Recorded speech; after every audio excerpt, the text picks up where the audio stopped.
આખી દુનિયાને દશામાં ના નડે અને આપણાને નડે, બરોબર?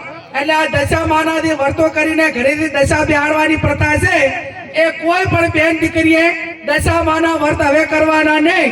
અને જેને દશામાં નડે એ બધા માને મારે અહીંયા મેલ દીધો, હું એકલી ગાડી ફેરું છું, દશામાં મારા ભેગા ગાડી ભરશે અને નડે તો મને નડે, તમને કોઈ નડશે નહીં, બરોબર ને?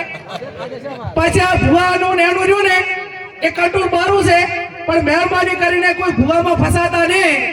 તમારું જે કર્મ છે એનું ઈ જ અગત્યનું છે. જેવું કર્મ કરશો એવું ભોગવશો. અને એવા તમને બ્રહ્મ ઘાલશે કે તમને આર્થિક બરબાદ કરશે, સામાજિક બરબાદ કરશે, કુટુંબમાં બરબાદી લાવશે અને એવી વેમ ઘાલશે તો આખો પરિવાર વેરવિખેર કરશે. એટલે મહેરબાની કરીને કોઈ પણ પ્રકારનું દખ હોય તો ડોક્ટરને બતાવવું, હગાવાલાને બતાવવું, એને વાત કરવાની, કોઈ પણ અકામણ હોય તો વાત કરવાની, 5 જણા મિત્રોને કહેવાનું, પણ ચાહે અંધશ્રદ્ધામાં આવવાનું ને.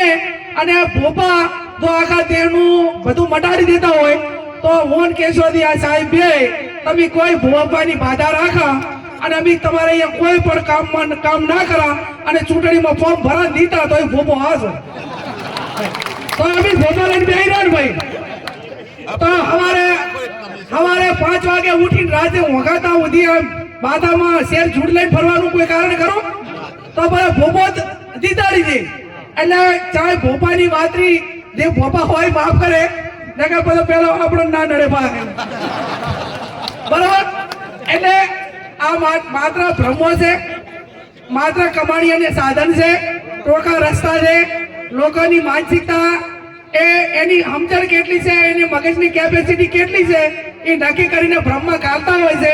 એટલે મહેરબાની કરીને કોઈ પણ પ્રકારની તકલીફ હોય તો જેનો જે નિષ્ણાત હોય એના કંદાવું, હગાવાલાનું હોય તો હગાવાલા કંદાવો, દખ દાતું હોય ડોક્ટર કંદાવો, અને જે કાંઈ હોય એ 5 જણ થઈને એનું નિરાકરણ લાવવું. આપ ખૂબ મોટી સંખ્યામાં હાજર રહી